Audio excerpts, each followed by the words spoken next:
ท่าข้างหลังเนาะลดผลการนำใส่ถุงยางพลาสติกในวันนี้กระทบกับสิ่งแวดล้อม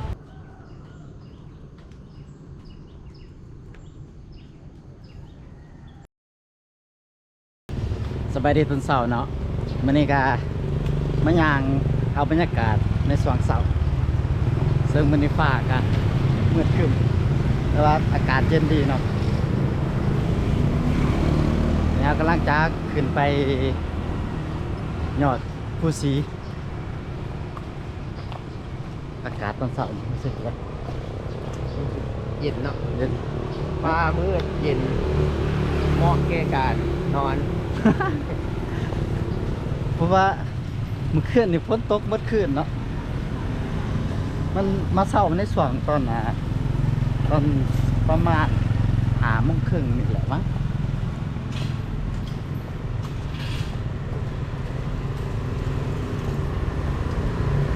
บรรยากาศเย็นดีเนาะ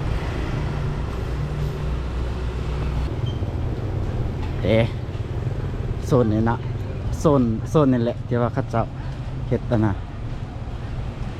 ถนนคนย่างเนาะตอนกลางคืนกับชิ้นเต็นท์นี่ก็จะมาวางขายพวกสินค้าที่เป็นซีมือในงานของคณะคนลาว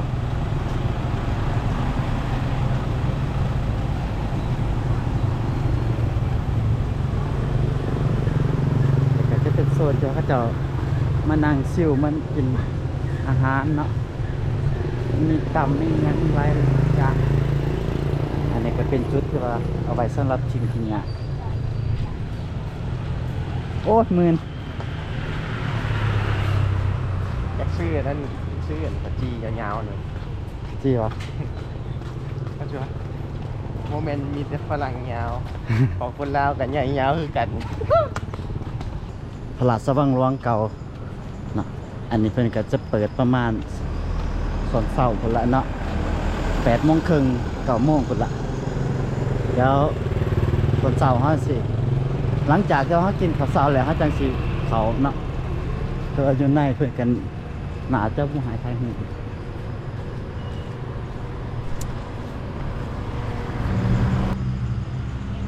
ส่วนเช้าก็สิประมาณนี้เนาะ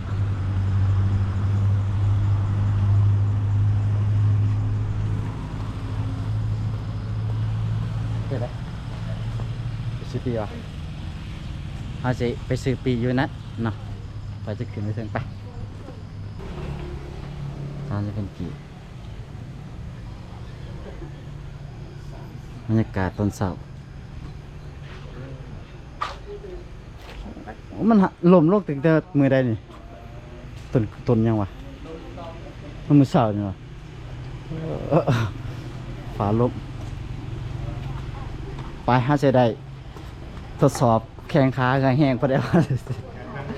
พอได้ชีทนกว่ากันสบายดีเราไม่อยากกินยาจะขันวะเพิ่งไปบอกกันว่านี่เบิร์ดสมมติมันจะขันนี่ทำใจไปลุยขอบคุณครับอ๋อไปอากาศดีก็คือสิบ่เมื่อยดอกเนาะโมเดลหน้ามันครับ อ่ะที่จริงก็ว่ามีทางขึ้น2 บ่อนก็แม่นบ่ ข้างหลังนี่แบบ เบื้องเส้นนำมันยังก็เพื่อนนำยังวะ หอยหวาน หอยหวาน ขึ้นไปพอดี หวานเจี๊ยบ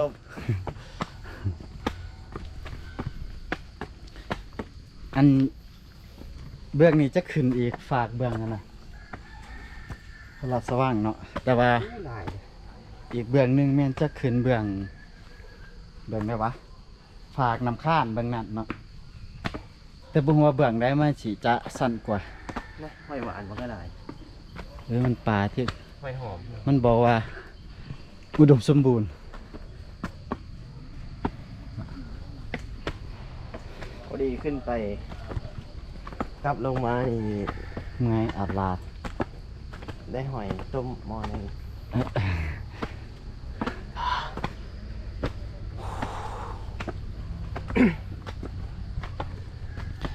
ซึ่ง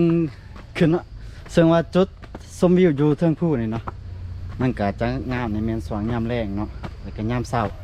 แต่เว้นแต่ว่าขึ้นแล้วก็ตกเนาะตอนในสว่างยามฝนเนี่ยมันก็บ่มีเนาะมันมีแต่เมฆหมอกฟ้าครึ้มเนาะโอ้ยมันกวาดปีบ่แม่นบ่โมเมนต์ที่โซนเนี่ยก็จะเป็นจุดพักจุดแหลกเนาะซึ่งคิดว่าวันนี้ก็ได้ครึ่งแล้วบ่ ขึ้นมาพ่อนี่แหละแนะนำให้ซื้อน้ำคิดไปน้ หอบแล้ว ำซื้อน้ำไง โอ้นำบุษราแม่นนำคายนำคายป่ะน้ำดื่ม เอายัง น้ำดื่มหอบแล้วหอบพื้นแล้ว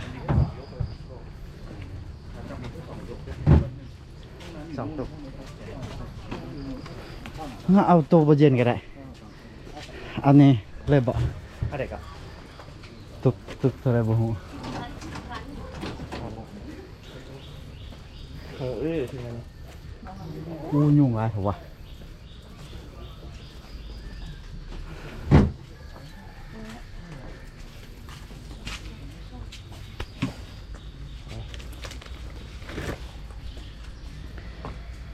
ลอยดาวคือ138ขั้น138นี่น่าจะจากจุดนี้ลงไปหันบ่หอดบ่138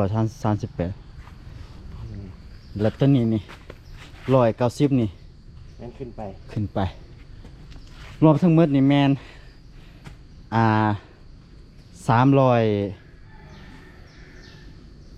8 328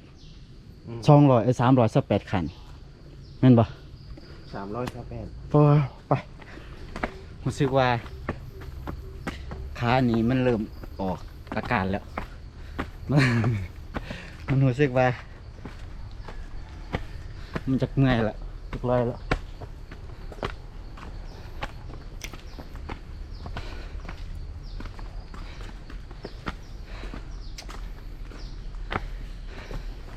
ลางเส้นทางขึ้นมาก็จะมีต้นจำปาเนาะต้นจำปาอ้อมทั้งขาง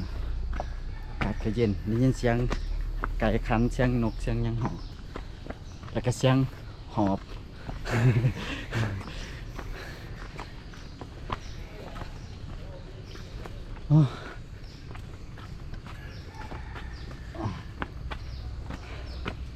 เดี๋ยว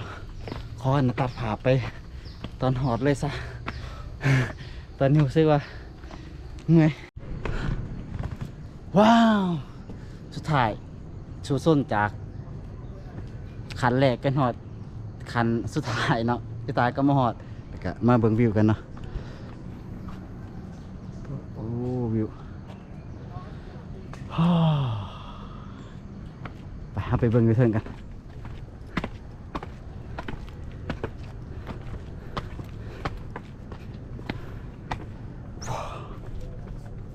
โคตรงามเลย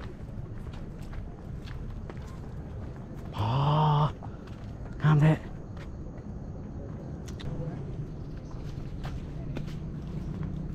ถ่ายนี่ก่อนเอาไว้ไม่ถ่ายให้โอเคยืนอยู่ข้างไหนยืน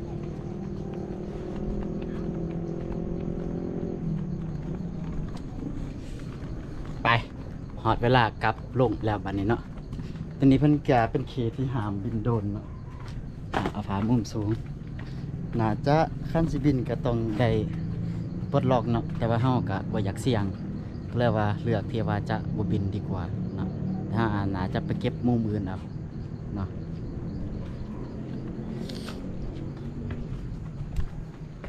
มันเฮาสิเปลี่ยนทางลงบาดนี่แม่นบ่ใส่เฮาสิลงเบิ่งนี่มึงดู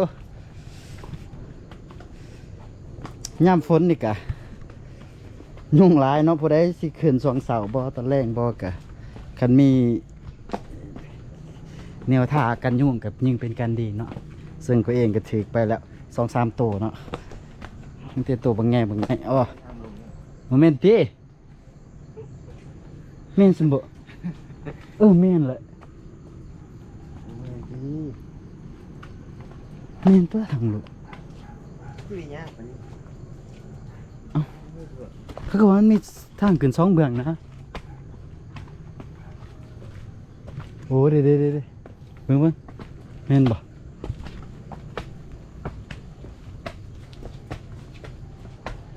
น่าจะแม่นเลย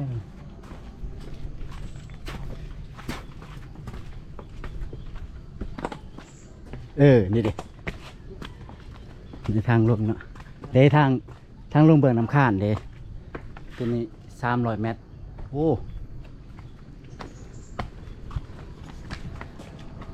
อันนี้เป็นทางที่เขาขึ้นมาเบื้องนั้นเนาะแต่ว่าเขาจะมาแบบนี้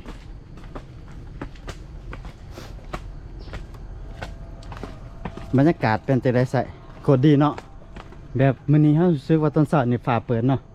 มันก็บ่ถึงขั้นว่าเปิดแต่ว่าฝนหลังจากฝนเช้าฟ้าหลังฝนนะระวังมือเนาะกิ่งตกนี่บ่ได้เลย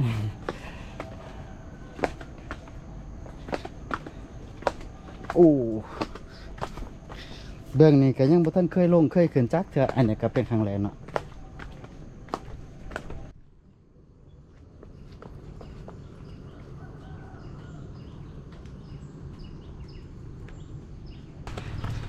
หอดแล้วลงมาหอดแล้วเนาะจากระยะทางแต่จอมพุซีลงมานี่ก็300 กว่าเมตรเนาะผมคิดว่ามันจะไกลกว่าเบื้องทางนั้นเนาะขานี่เห็นได้ชัดเจนเลยว่าขาอ่อนแล้วโอ้เบิ่งน้ำคานเนาะเดี๋ยวจะมาให้เบิ่ง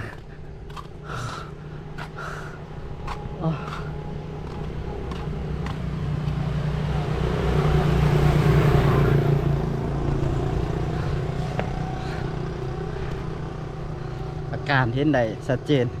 ขาอ่อนขาลอยเบิ่งน้ำคานนี่พอขาเชื่อว่าจะยาวกว่าเบื้องนั้นไกลเนาะขาลอยพอได้สิขึ้นกับข้อแนะนำไปเบื้องนั้นเด้อมันจะอันนั้นระยะทางในการขึ้นมันจะสั่นกว่าไกลกว่า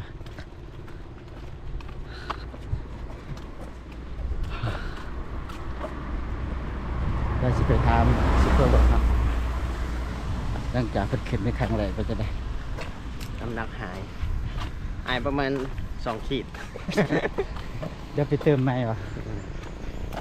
แรงจัดเต็ม ผู้สาว2 คนกำลังงานแวบเนาะตอนเช้าจังซี่ก็บรรยากาศมันก็จะเงียบเงาหน่อยนึงเนาะส่วนใหญ่ก็ที่เป็นคนในนั้นพื้นที่เพิ่นไปย่างแต่ไปช้อปปิ้งไปซื้อเครื่องของอยู่ของกินเนาะแต่ก็คนนักท่องเที่ยวก็มีอยู่หน่อยนึงแล้วเขาจะมาขึ้นไปชมวิวเนาะแต่นี่ก็เขตเข้มน้ำคาดเนาะบ่นั้นก็เป็นน้ำคลอง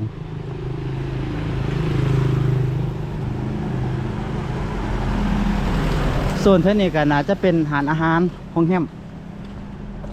ก็มีบอลในเสารถจักรเด็กนี่ยังไง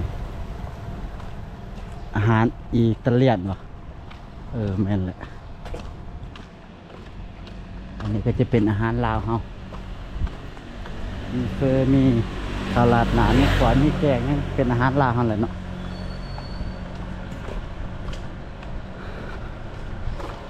นี่แหละบรรยากาศตอนเสาร์มันก็ส่องฝนคือฟ้ามืดสิมันก็พอดีมันก็คือมันบ่ฮ้อนเนาะเพราะว่าข้อเสียคือมันบ่มีฟ้าเปิดมันก็ดีคนละอย่างแหละไปบรรยากาศอากาศเย็นดีนะอุณหภูมิจากองศามันอุณหภูมิมันนี่สภาพอากาศมันนี่24 องศาเนาะความสูงนี่โอ้310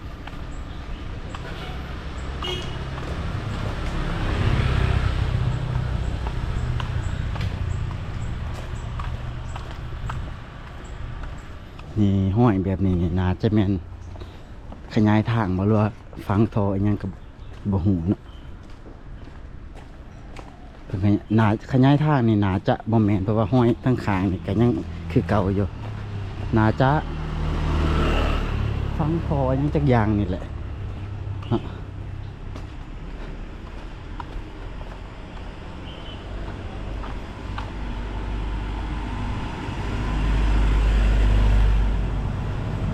ใครอยาก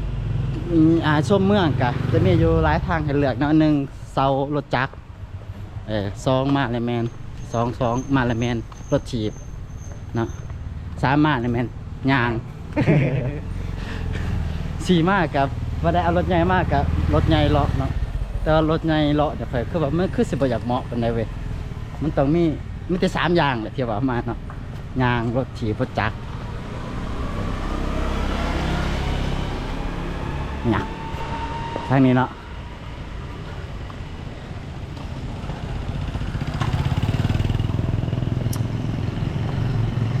มีแต่ว่าเราจะออกไปสอบกินข้าวเสาร์ก่อนเนาะ